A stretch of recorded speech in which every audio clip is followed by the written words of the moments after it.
بسم اللہ الرحمن الرحیم۔ شروع اللہ کے نام سے جو بڑا مہربان نہایت رحم والا ہے۔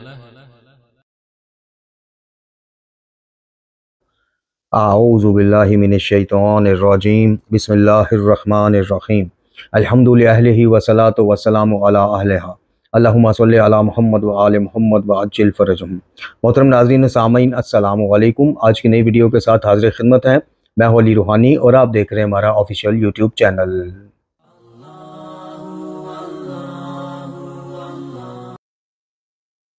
محترم ناظرین و سامعین، آج کی ویڈیو آپ کی خدمت میں تین موضوعات پر مشتمل پیش کی جائے گی، جن میں سے پہلا موضوع جناب سلمان علیہ السلام کا ایک چڑے اور چڑی کی لڑائی، اور پھر چڑی کا جناب سلمان سے مکالمہ اور اس مکالمے سے نکلتا ہوا ہمارے لیے درس۔ اس کے بعد مخلوق کی تعریف میں چھپا ہوا شرک، امام صادق علیہ السلام کی زبانی، اور تیسرا جو موضوع ہے وہ جناب امام زمان جل اللہ تعالیٰ فرج شریف سرکار کی شان میں بدترین گستاخی، یعنی پچھلی ویڈیو میں نے اس بابت بات کی تھی اور میں نے یہ عرض کیا تھا کہ ابھی وہ ویڈیو میں نے دیکھی نہیں ہے کہ جس بدبخت اور خبیث نے یہ گستاخی کی ہے، اور وہ ویڈیو میں نے ابھی بھی نہیں دیکھی، لیکن اس کے اتنے تواتر کے ساتھ مطلب لوگ بات کر رہے ہیں اور قابل اعتماد لوگ بات کر رہے ہیں، بلکہ کئی جگہوں پہ ریلیاں بھی نکلی ہیں، اور پتہ یہ چلا ہے کہ گستاخی نہیں، بدترین گستاخی اس نے کی ہے۔ اور نہ صرف امام زمان جل اللہ تعالیٰ فرج شریف بلکہ ان کی والدہ ماجدہ جناب نرجس خاتون سلام اللہ علیہا کے بارے میں بھی بڑے نازیبا الفاظ اور کچھ ان کے مطابق کہ سب و شتم کیا ہے، باقاعدہ مطلب گالم گلوچ کے حوالے سے۔ اب یہ جو سننے کو ملا ہے سارا کچھ، تو اس کے بعد ہم نے پھر اس ویڈیو میں سوچا ہے کہ التماس کی جائے، بلکہ سب سے پہلے گفتگو ہی ہم اس کے اوپر کریں گے کہ التماس کی جائے ان برادران اسلامی کے کابرین سے کہ جو ہمیشہ وحدت کا اور ایک دوسرے کے مقدسات کے حوالے سے نازیبا گفتگو یا نازیبا الفاظ یا گستاخیوں کے حوالے سے سرگرم عمل رہتے ہیں کہ نہ ہوں، تاکہ امت میں انتشار نہ ہو، مسلمانوں میں آپس میں وحدت قائم رہے، اور یہ فرقہ وارانہ جو چیزیں ہمیں مطلب یہ جو کینسر ہمیں چمٹا ہوا ہے اس میں کچھ افاقہ ہو۔ تو ان سے التماس ہے کہ کیا وجہ ہے کہ اتنی واضح اور اتنی بدترین گستاخی کے باوجود مجھے ابھی تک، ہو سکتا ہے میرے علم میں نہ ہو، لیکن ابھی تک میری نظروں سے نہیں گزرا کہ کسی برادران اسلامی سے کسی نامور اکابر نے اٹھ کے جناب مذمت کی ہو، اور جس طرح سے مطالبہ کیا جاتا ہے جیسے کوئی بدبخت ذاکر اٹھ کے صحابہ کرام کے حوالے سے، امہات المومنین کے حوالے سے گستاخی کرتا ہے، بدتمیزی کرتا ہے، تو ایک مطالبہ سامنے اور آنا بھی چاہیے۔ بلکہ میں تو کہتا ہوں کہ جب کوئی بدبخت ذاکر، جاہل ذاکر کسی مجلس میں مقدسات برادران اسلامی کی توہین کرے تو سب سے پہلے ایکشن ہی ہمیں لینا چاہیے، ان مکتب تشیع میں ایکشن لینا چاہیے۔ لیکن دوسری طرف بھی اہل بیت علیہم السلام سے وابستگی ہر مسلمان رکھتا ہے، ہر مسلمان کا فریضہ ہے، بلکہ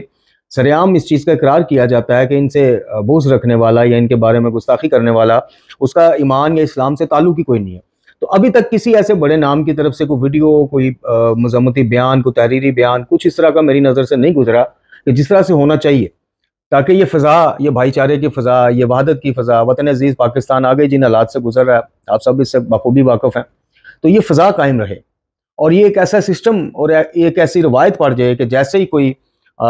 شیعہ ممبر سے کسی مقدسات کے حوالے سے نازیبا گفتگو کی جائے تو اس کی سب سے پہلی مذمت اور ایکشن جو ہے وہ خود شیعہ کے اندر سے، مکتبہ تشیع کے اندر سے آئے، اور اسی طرح اہل بیت علیہم السلام یا آل محمد کے حوالے سے کوئی بدبخت اس طرح کی وہ کرے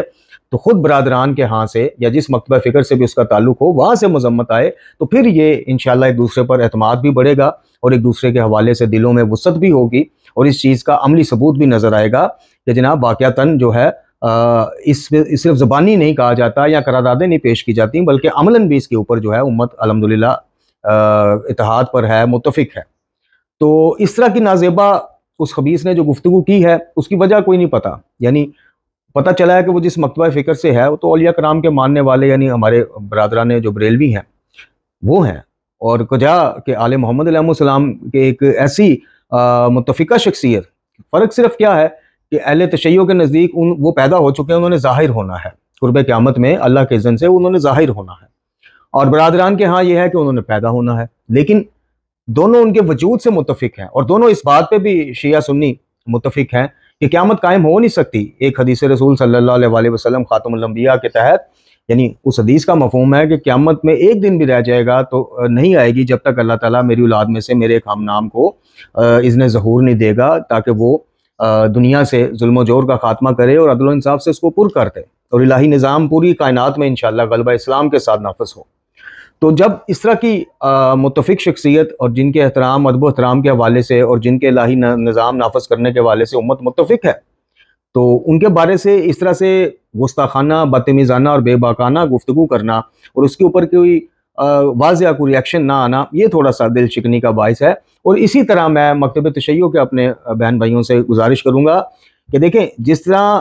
ہم اب تھوڑا سا یہ فیل کر رہے ہیں، بلکہ بہت زیادہ فیل کر رہے ہیں کہ برادران کا رد عمل نہیں آنا چاہیے، رد عمل نہیں نظر آ رہا، اسی طرح جب ادھر سے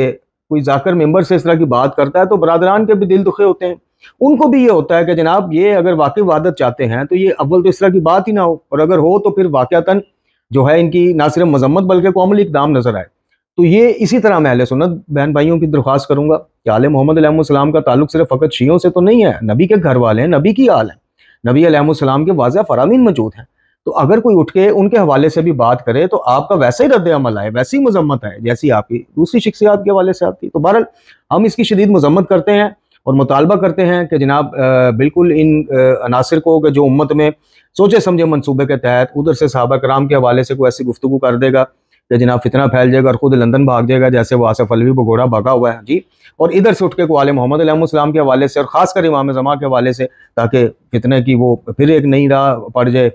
داغ بیل پڑ جائے، تو ہم جناب حکام بالا سے مطالبہ کرتے ہیں کہ اس طرح کے عناصر کی جناب صرف مذمتیں کافی نہیں ہیں، بلکہ ان کو سخت سزا دی جائے، قانون کے کٹہرے میں لایا جائے تاکہ امت میں ایک وحدت کی اور اس کی فضا قائم رہے۔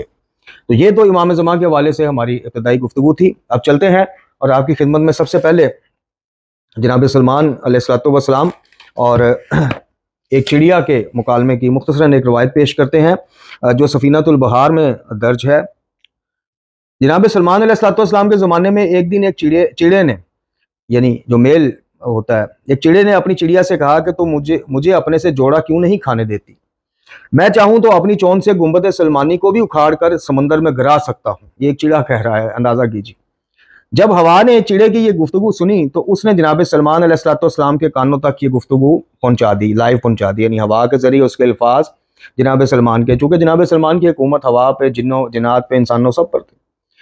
تو جب ہوا نے یہ گفتگو ان تک پہنچائی تو جناب سلمان علیہ السلام مسکرانا شروع ہو گئے اور آپ نے ہوا کو حکم دیا کہ دونوں کو بلوایا جائے۔ پھر آپ نے چڑے سے پوچھا کہ تو نے یہ جو دعویٰ کیا ہے کیا تو اس کے مطابق عمل بھی کر سکتا ہے؟ یعنی یہ دعویٰ کہ تو چاہے تو اپنی چون سے گنبد سلمانی کو بھی اکھاڑ کر سمندر میں پھینک دے، تو جب یہ دعویٰ تو نے کیا ہے تو اب عمل بھی اس کے مطابق کیا کر سکتا ہے؟ وہ بولا ہے، اللہ کے نبی میں تو ایسا ہرگز نہیں کر سکتا، لیکن ایک مرد جب اپنی عورت کے پاس جاتا ہے تو اپنے آپ کو بڑا ظاہر کرتا ہے، بہادر ظاہر کرتا ہے، بڑا جناب کوئی وی آئی پی، کوئی سپرمین ٹائپ، یعنی یہ میں بتا رہا ہوں کوئی شخصیت ظاہر کرنے کی کوشش کرتا ہے۔ اچھا، اس وقت وہ چاہنے والا جو کچھ کہتا ہے اس پر اسے ملامت نہیں کرنی چاہیے، یعنی چڑا جناب سلمان کو کہہ رہا ہے کہ جب بندہ تو نہیں، خیر مطلب جب وہ اپنی زوجہ کے یعنی فیمیل کے پاس جاتا ہے، اپنے جوڑے کے پاس جاتا ہے تو اس طرح کی بڑی بڑی باتیں کرتا ہے تاکہ وہ اٹریکٹ ہو، اور جو وہ چاہ رہا ہے مطلب جو بھی میاں بیوی کا وہ ہے تو اسے ملامت نہیں کرنی چاہیے۔ جناب سلمان علیہ السلام نے اس کا جواب سنا، ایک دفعہ پھر مسکرائے اور پھر چڑیا سے پوچھا کہ تو اس سے کیوں بے توجہی برتتی ہے جبکہ وہ تجھ سے پیار کرنے کا دعویٰ کرتا ہے؟ تیری محبت میں یا تیرے عشق میں جی وہ اتنے بڑے بڑے دعوے کر رہا ہے کہ میں گنبد سلمانی کو چون سے اکھاڑ کے پھینک کے سمندر برد کر دوں، اور اتنا وہ جتا رہا ہے، تو پھر تو اس سے کیوں اس طرح کی بے توجہی برتتی ہے اور کیوں اس کو اس طرح کا روکھا رویہ سے رکھا ہوا ہے؟ چڑیا نے جواب دیا، اے اللہ کے نبی، یہ جھوٹ بولتا ہے، یہ مجھے نہیں چاہتا اور اس کا دعویٰ جھوٹا ہے، اس کا عمل اس کے دعوے کے برخلاف ہے۔ اب ذرا غور کیجئے گا، جو نتیجہ اس میں سے نکلنا ہے وہ انہی الفاظوں میں چھپا ہوا ہے، جھوٹ بولتا ہے، اس کا دعویٰ باطل ہے، اس کا عمل اس کے دعوے کے برخلاف ہے، کیونکہ یہ میرے ساتھ ساتھ دوسری چڑیا کو بھی چاہتا ہے، بھلا یہ ممکن ہے کہ ایک ہی دل میں دو محبتیں اکٹھی ہو جائیں؟ اللہ اکبر۔ چڑیا کی یہ بات سن کر جناب سلمان جو ابھی کچھ لمحات پہلے مسکرا رہے تھے دونوں کی لڑائی یا وہ بحث سن کر،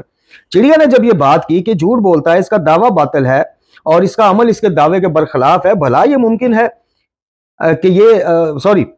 اس کا عمل اس کے دعوے کے خلاف ہے، کیونکہ میرے ساتھ ساتھ ایک اور چڑیا کو بھی چاہتا ہے اور اسے بھی یہی کچھ کہتا ہے، تو بھلا یہ ممکن ہے کہ ایک قلب میں، ایک دل میں دو محبتیں جمع ہو جائیں؟ یہ بات کرنے کی دیر تھی کہ جناب سلمان علیہ السلام کا رنگ متغیر ہو گیا، ان کے چہرے کے تاثرات یکمشت بدل گئے، یکدم بدل گئے، اور آپ نے گریہ کرنا شروع کر دیا، اور اتنا گریہ کیا کہ 40 دن تک، روایت کے الفاظ ہیں کہ 40 دن تک آپ اپنے عبادت خانے سے باہر ہی نہیں آئے، اور دعا کرتے رہے کہ یا اللہ میرے دل کو اپنی غیر کی محبت سے پار کر، اور میرے دل میں فقط ایک محبت ہو، اور وہ محبت ہو تیری محبت، یعنی محبت الہی، اور صرف اپنے ہی محبت کے لیے میرے قلب کو مخصوص کر لے۔ چڑیا کی ایک بات سے وقت کے نبی، اور نبی بھی کون کہ جن کی حکومت جنات انسانوں کے ساتھ ساتھ ہواؤں پر، دریاؤں پر، اور جناب پہاڑوں پر، اور ہر جگہ پھیلی ہوئی ہے،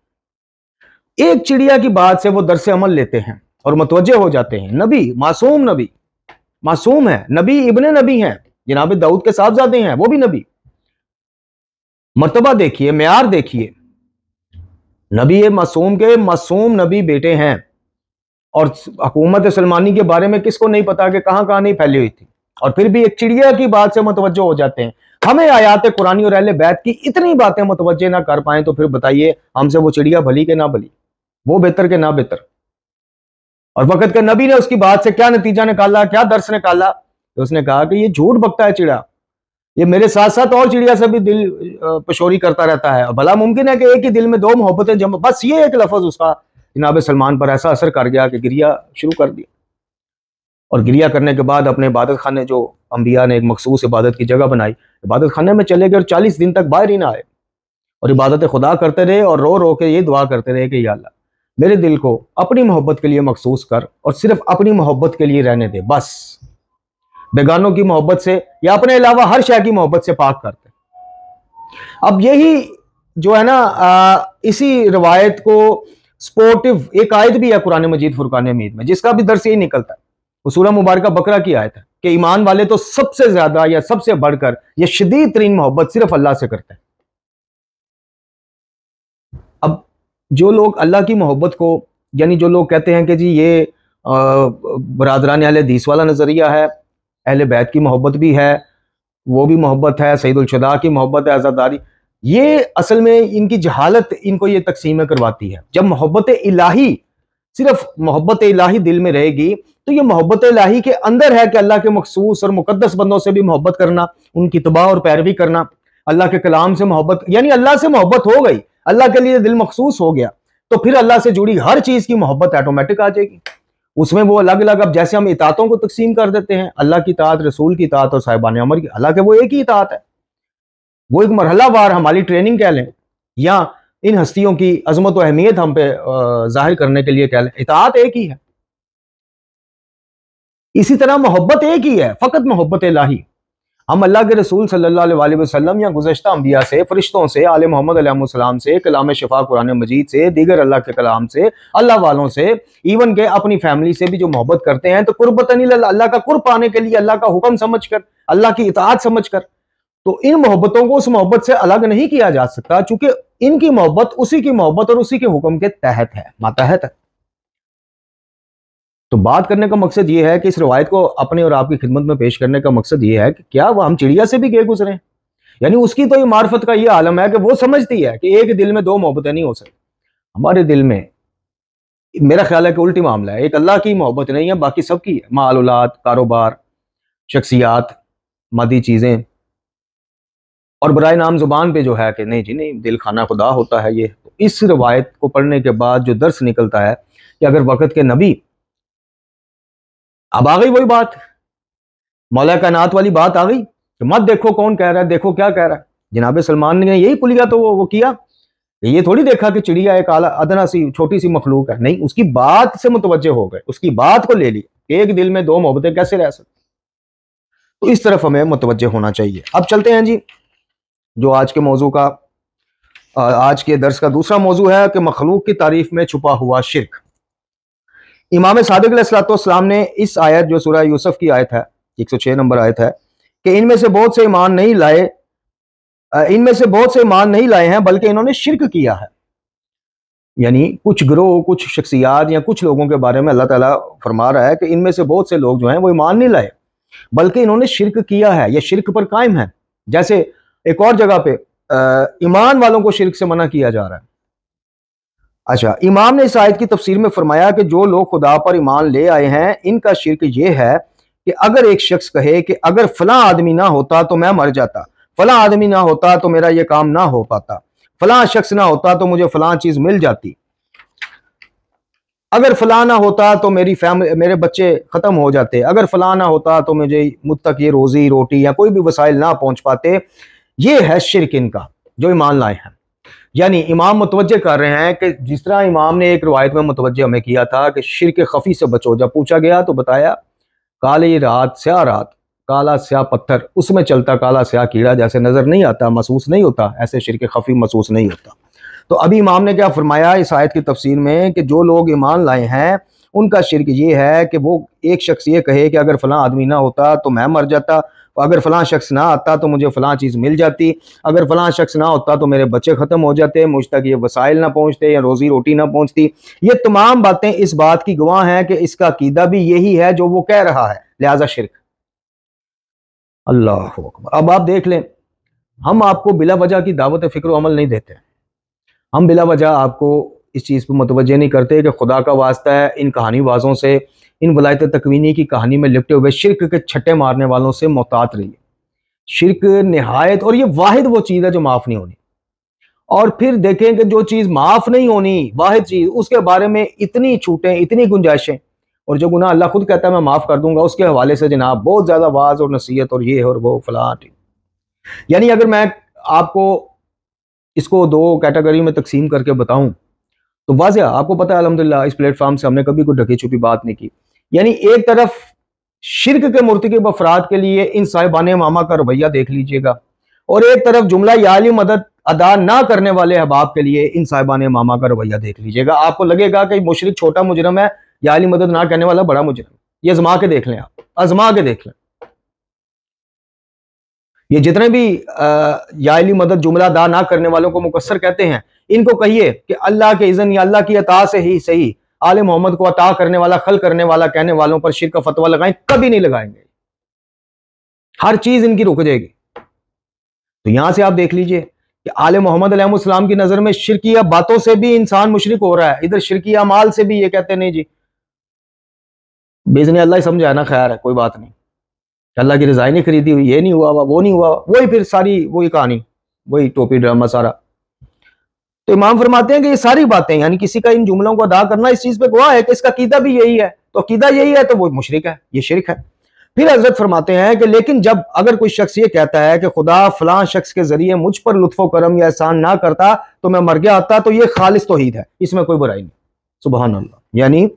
امام کہتے ہیں کہ اگر کوئی شخص ایسا کہنے کے بجائے کہ فلاں آدمی نہ ہوتا میں مر جاتا، فلاں مدد نہ کرتا تو میرے بچے گئے تھے، فلاں نہ ہوتا تو مجھے چیز مل جانی تھی لیکن اوپر سے وہ آ گیا، فلانا ہو گیا، ان کی جگہ اگر یہ کہے کہ اگر خدا فلاں شخص کے ذریعے مجھ پہ لطف و کرم اور احسان نہ کرتا تو میں ہلاک ہو جاتا، تو اس میں کوئی شرک نہیں بلکہ عین توحید ہے۔ کیوں؟ اس نے کیا کہا کہ اگر خدا فلاں شخص کے ذریعے لطف و کرم اور احسان نہ کرتا میں ہلاک ہو جاتا، اگر خدا، یہ نہیں کہا کہ فلاں شخص یہ نہ کرتا تو میں گیا۔ تو جن معصومین علیہ السلام کی تعلیمات میں آپ نے جملے بھی کیسے بولنے ہیں یہ بھی بتایا جا رہا ہے، تو مجھے بتائیے کہ وہ معصومین علیہ السلام اپنے علاوہ، اللہ کے علاوہ، معذرت، اللہ کے علاوہ کسی کو خالق، کسی کو مالک، کسی کو عطا کرنے والا، کسی کو حاجت روا، مشکل کشا سمجھنے کی تعلیمات آپ اور مجھ کو کیسے دے سکتے ہیں؟ اور نہ انہوں نے دی۔ اور یہ اصول کافی کی روایت ہے، یہ جو میں نے آپ کے سامنے پیش کی۔ میرا سوال یہی ہے کہ امام اگر جملوں پہ بھی نظر رکھے ہوئے ہیں کہ فلاں شخص یہ جملہ بولے گا تو مشرک، یہ جملہ بولے گا عین توحید، اعمال کے بارے میں وہ شفاعت کر دیں گے، درگزر کر دیں گے کہ جی وہ تعظیمی طور پہ زلجنا کے آگے جھک گئے تھے، وہ سجدہ نہیں تھا، سجدہ تو ہے جی پیشانی بھی ہو، دونوں ہاتھوں، دونوں گھٹنے، یہ اس طرح کی تعویلیں وہ درگزر کر دیں گے۔ شخصیات کے آگے نہیں، آج کل تو آپ کے سامنے ہے، علم کے آگے سجدے ہو رہے ہیں، زلجنا کے آگے درباروں پہ ہو رہے ہیں، وہ درگزر کر دیں گے۔ جو اس کو درگزر نہیں کرتے کہ اتنا الفاظ بھی کوئی کیوں کہے، اللہ کے علاوہ کسی کو کریڈٹ کیوں دے، یا اللہ کے علاوہ کسی سے ڈرے کیوں، اتنا برداشت نہیں کرتے، تو وہ یہ سارے ہمارے کرتوت برداشت کر لیں گے، نہ صرف برداشت کریں گے، پھر ہماری شفاعت بھی کریں گے۔ سبحان اللہ بھائی، واقعی بھائی ہم لوگ تو بڑے کو وی وی آئی پی آسمانوں سے نازل ہوئے ہوئے ہیں کہ ہر چیز ہمیں معاف ہو گئی محبت کے نام پر۔ عقیدت کے نام پہ. اور جن سے محبت اور عقیدت ہے وہ کیا کہہ رہے ہیں؟ وہ کہتے ہیں جملے بھی سوچ سمجھ کے بولو. چونکہ مشرک کی معافی نہیں ہے. ان کا آل محمد علیہ السلام کو پتہ ہے کہ دربار الہی میں روز حشر جب یہ شرکیہ معاملات آنے ہیں تو شرک کرنے والے کی معافی کوئی نہیں. پھر وہاں پہ جناب آپ اور میں جناب شکوہ ان پہ کریں کہ جناب ساری عمر مانا، کمرے چھلی، سینے زخمی کیے، یہ کیا وہ کیا، آج پھنس گئے تو چھڑا نہیں رہے. تو بدبخت ہو، تمہیں دنیا میں نہیں بتا دیا تھا کہ شرک کے معاملے میں پھنسے ہوئے کو کوئی نہیں چھڑائے گا؟ چونکہ اللہ نے کہا قرآن میں، اور جو اللہ نے قرآن میں کہہ دیا ہے وہ آل محمد علیہ السلام کی وہ بالکل حد لکیر ہے. وہ قرآن سے آگے تھوڑی بڑھیں گے آل محمد علیہ السلام. جب کہہ دیا کہ شرک کے علاوہ ہر گناہ معاف ہوگا تو پھر دنیا میں متوجہ ہو. تو یہ مختصر سا آج کا درس تھا جس میں ہم نے یہ دو چیزیں آپ کی خدمت میں پیش کرنی تھی. اور امام زمان جل اللہ تعالیٰ فرج شریف کے حوالے سے جو سننے میں آیا ہے، اور اگر وہ سامنے آ بھی جائے تو سننے کی ہمت ہی نہیں ہے. جس طرح کا مواد بتایا جا رہا ہے کہ اس نے گالیاں تک بکی ہیں. تو بہرحال ہم اس کی مذمت کرتے ہیں، اور ایک دفعہ پھر ہم سب اکابرین سے کہتے ہیں کہ جناب اس کے بارے میں لب کشائی کیجئے، مذمت کیجئے، امت میں وحدت کی فضا قائم کیجئے اور قانون کے مطابق. اور اس میں یہ بھی میں واضح کر دوں کہ اس طرح کے جب معاملات ہوتے ہیں تو آپ کو جذبات نہیں لوگوں کے ہمیں بھڑکانے چاہیے، بلکہ قانون کے مطابق سزا کا یا اس کا ہمیں مطالبہ کرنا چاہیے. جذبات میں آ کے کوئی غیر قانونی ماورا عدالت کام ہو جاتا ہے، اس کی بالکل سپورٹ نہیں کرنی چاہیے. وہ کرنے والا شیعہ ہو، سنی ہو، کوئی بھی ہو،